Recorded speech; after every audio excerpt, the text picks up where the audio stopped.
Hospice care is a type of care and philosophy of care that focuses on the palliation of a chronically ill, terminally ill or seriously ill patient's pain and symptoms, and attending to their emotional and spiritual needs. In Western society, the concept of hospice has been evolving in Europe since the 11th century.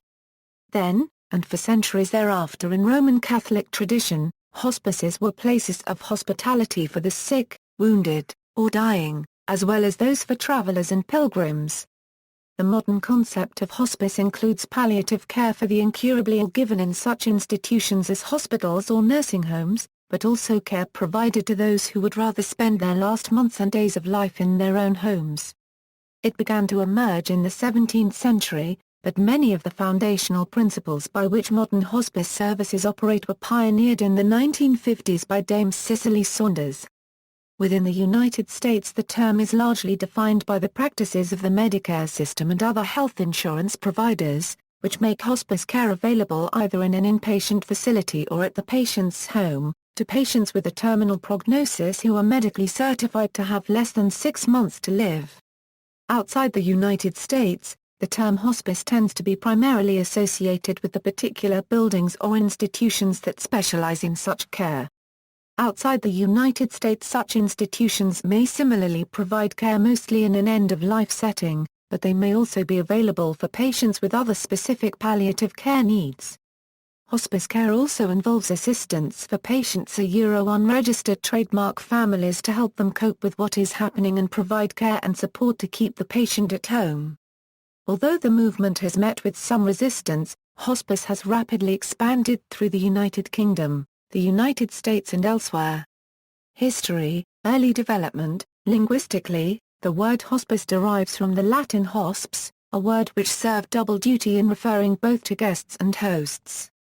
Historians believe the first hospices originated in the 11th century, around 1065. The rise of the crusading movement in the 1090s saw the incurably ill permitted into places dedicated to treatment by crusaders. In the early 14th century, the Order of the Knights Hospital of St. John of Jerusalem opened the first hospice in Rhodes, meant to provide refuge for travelers and care for the ill and dying. Hospices flourished in the Middle Ages, but languished as religious orders became dispersed. They were revived in the 17th century in France by the Daughters of Charity of Saint Vincent de Paul. France continued to see development in the hospice field. The Hospice of l'Association des Dames du Calvaire, founded by Jean Garnier, opened in 1843. 6 other hospices followed before 1900. Meanwhile, hospices also developed in other areas. In the United Kingdom, attention was drawn to the needs of the terminally ill in the middle of the 19th century, with Lancet and the British Medical Journal publishing articles pointing to the need of the impoverished terminally ill for good care and sanitary conditions. Steps were taken to remedy inadequate facilities with the opening of the Friedenheim in London, which by 1892 offered 35 beds to patients dying of tuberculosis. 4 more hospices were established in London by 1905. Australia, too, saw active hospice development, with notable hospices including the Home for Incurables in Adelaide, the Home of Peace and the Anglican House of Peace for the Dying in Sydney. In 1899, New York City saw the opening of St. Rose's Hospice by the Servants for Relief of Incurable Cancer, who soon expanded with 6 locations in other cities. The more influential early developers of hospice included the Irish Religious Sisters of Charity, who opened Our Lady's Hospice in Harold's Cross, Dublin, Ireland in 1879. It became very busy, with as many as 20,000 Euro primarily suffering tuberculosis and cancer Euro coming to the hospice to die between 1845 and 1945. The Sisters of Charity expanded internationally, opening the Sacred Heart Hospice for the Dying in Sydney in 1890, with hospices in Melbourne and New South Wales following in the 1930s. In 1905, they opened St. Joseph's Hospice in London. There in the 1950s, Cicely Saunders developed many of the foundational principles of modern hospice care. Rise of the modern hospice movement. Dame Cicely Saunders was a British registered nurse whose chronic health problems had forced her to pursue a career in medical social work. The relationship she developed with the dying Polish refugee helped solidify her ideas that terminally ill patients needed compassionate care to help address their fears and concerns as well as palliative comfort for physical symptoms. After the refugee's death, Saunders began volunteering at St. Luke's Home for the Dying Poor, where a physician told her that she could best influence the treatment of the terminally ill as a physician. Saunders entered medical school while continuing her volunteer work at St. Joseph's. When she achieved her degree in 1957, she took a position there. Saunders emphasized focusing on the patient rather than the disease and introduced the notion of total pain, which included psychological and spiritual as well as the physical aspects. She experimented with a wide range of opioids for controlling physical pain but included also the needs of the patient's family. She disseminated her philosophy internationally in a series of tours of the United States that began in 1963. In 1967, Saunders opened St. Christopher's Hospice.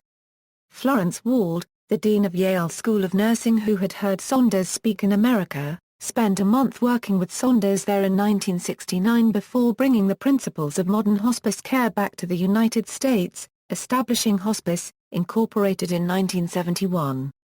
At about the same time that Saunders was disseminating her theories and developing her hospice, in 1965, Swiss psychiatrist Elizabeth Carr-One-Quarter-Blair-Ross also began to consider the social responses to terminal illness, which she found inadequate at the Chicago hospital where her American physician husband was employed. Her 1969 bestseller, On Death and Dying, was influential on how the medical profession responded to the terminally ill, and along with Saunders and other thanatology pioneers helped to focus attention on the types of care available to them. Hospice care. Hospice has faced resistance springing from various factors, including professional or cultural taboos against open communication about death among physicians or the wider population, discomfort with unfamiliar medical techniques, and professional callousness towards the terminally ill. Nevertheless, the movement has, with national differences in focus and application, spread throughout the world. In 1984, Dr. Josephina Magno, who had been instrumental in forming the American Academy of Hospice and Palliative Medicine and sat as first executive director of the U.S. National Hospice Organization, founded the International Hospice Institute, which in 1996 became the International Hospice Institute and College and later the International Association for Hospice and Palliative Care. The IAHPC, with a board of directors as of 2008 from such diverse countries as Scotland, Argentina, Hong Kong and Uganda, works from the philosophy that each country should develop a palliative care model based on its own resources and conditions, evaluating hospice experiences in other countries but adapting to their own needs. Dr. Derek Doyle, who was a founding member of IAHPC, told the British Medical Journal in 2003 that through her work the Philippine-born Magno had seen more than 8,000 hospice and palliative services established in more than 100 countries. Standards for palliative and hospice care have been developed in a number of countries around the world, including Australia, Canada, Hungary, Italy, Japan, Moldova, Norway, Poland, Romania, Spain, Switzerland, the United Kingdom and the United States. In 2006, the United States-based National Hospice and Palliative Care Organization and the United Kingdom's Help the Hospices jointly commissioned an independent, international study of worldwide palliative care practices. Their survey found that 15% of the world's countries offered widespread palliative care services with integration into major healthcare institutions, while an additional 35% offered some form of palliative care services, though these might be localized or very limited. As of 2009, there were an estimated 10,000 programs internationally intended to provide palliative care, although the term hospice is not always employed to describe such services. In hospice care, the main guardians are the family caregiver and a hospice nurse who makes periodic stops. Hospice can be administered in a nursing home, hospice building, or sometimes a hospital. However, it is most commonly practiced in the home. In order to be considered for hospice care, one has to be terminally ill or expected to die in 6 months. Africa, 1980 saw the opening of a hospice in Harare, Zimbabwe, the first in sub-Saharan Africa. In spite of skepticism in the medical community, the hospice movement spread, and in 1987 the Hospice Palliative Care Association of South Africa formed. In 1990, Nairobi Hospice opened in Nairobi, Kenya. As of 2006, Kenya, South Africa and Uganda were among the 35 countries of the world offering widespread, well-integrated palliative care. Programs there are based on the United Kingdom model, but focus less on inpatient care, emphasizing home-based assistance. Since the foundation of hospice in Kenya in the early 1990s, palliative care has spread through the country. Representatives of Nairobi Hospice sit on the committee to develop a health sector strategic plan for the Ministry of Health and are working with the Ministry of Health to help develop specific palliative care guidelines for cervical cancer. The government of Kenya has supported hospice by donating land to Nairobi Hospice and providing funding to several of its nurses. In South Africa, hospice services are widespread, focusing on diverse communities and offered in diverse settings. Over half of hospice patients in South Africa in the 2003 to 2004 year were diagnosed with AIDS, with the majority of the remaining having been diagnosed with cancer. Palliative care in South Africa is supported by the Hospice Palliative Care Association of South Africa and by national programs partly funded by the President's Emergency Plan for AIDS Relief. Hospice Africa Uganda, founded by Anne Merriman, began offering services in 1993 in a two-bedroom house loaned for the purpose by Nzambia Hospital. HAU has since expanded to a base of operations at Makinde, Kampala, with hospice services also offered at roadside clinics by Mobile Hospice Mbarara since January 1998. That same year saw the opening of Little Hospice Hoima in June. Hospice care in Uganda is supported by community volunteers and professionals, as Career University offers a distance diploma in palliative care. The government of Uganda has a strategic plan for palliative care and permits nurses and clinical officers from HAU to prescribe morphine.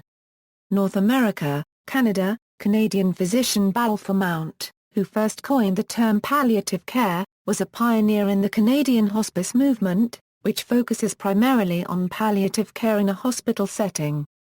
Having read the work of Kubler-Ross, Mount set out to study the experiences of the terminally ill at Royal Victoria Hospital, Montreal. The abysmal inadequacy, as he termed it, that he found prompted him to spend a week with Saunders at St. Christopher's. Inspired, Mount decided to adapt Saunders' model for Canada. Given differences in medical funding in Canada, he determined that a hospital-based approach would be more affordable, creating a specialized ward at Royal Victoria in January 1975. For Canada, whose official languages include English and French, Mount felt the term palliative care ward would be more appropriate, as the word hospice was already used in France to refer to nursing homes. Hundreds of palliative care programs followed throughout Canada through the 1970s and 1980s.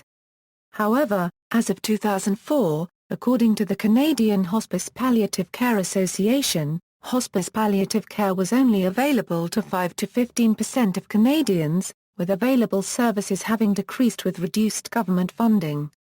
At that time, Canadians were increasingly expressing a desire to die at home, but only 2 of Canada's 10 provinces were provided medication cost coverage for care provided at home. Only 4 of the 10 identified palliative care as a core health service. At that time, palliative care was not widely taught at nursing schools or universally certified at medical colleges. There were only 175 specialized palliative care physicians in all of Canada. United States. Hospice in the United States has grown from a volunteer-led movement to improve care for people dying alone, isolated, or in hospitals, to a significant part of the healthcare system. In 2010, an estimated 1.581 million patients received services from hospice. Hospice is the only Medicare benefit that includes pharmaceuticals, medical equipment, 24-hour 7-day-a-week access to care and support for loved ones following a death. Hospice care is also covered by Medicaid and most private insurance plans. Most hospice care is delivered at home. Hospice care is also available to people in home-like hospice residences, nursing homes, assisted living facilities, veterans facilities, hospitals, and prisons. The first hospice in the U.S. was the Connecticut Hospice. The first United States hospital-based palliative care programs began in the late 1980s by committed volunteers across the country. A handful of institutions such as the Cleveland Clinic and Medical College of Wisconsin were among the early programs.